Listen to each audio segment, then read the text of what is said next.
Dans la partie creuse de nos os se trouve un corps spongieux appelé moelle osseuse. C'est là que nos cellules souches sont produites.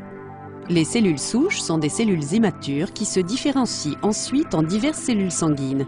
Les globules rouges, qui transportent l'oxygène à travers le corps, les globules blancs ou lymphocytes, qui combattent les infections, et les plaquettes qui contribuent à la coagulation du sang.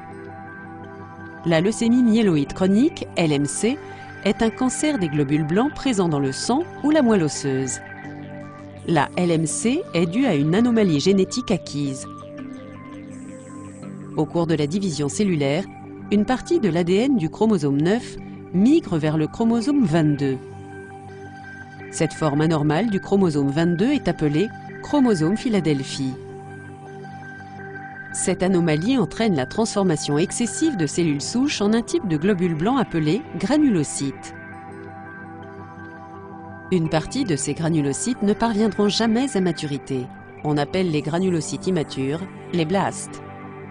À mesure que les granulocytes cancéreux et les blastes se multiplient dans le sang et la moelle osseuse, le nombre de globules blancs, de globules rouges et de plaquettes diminue.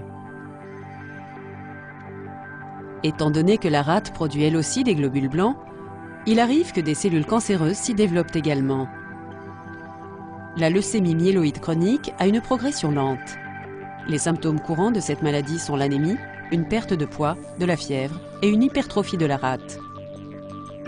Les formes de traitement disponibles de la LMC comprennent chimiothérapie, radiothérapie, greffe de cellules souches et ablation chirurgicale de la rate.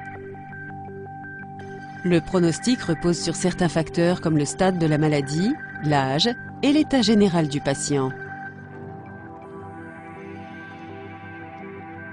N'hésitez pas à discuter avec votre médecin des différentes solutions de traitement possibles. Il est important de discuter avec lui du traitement qui vous conviendra le mieux.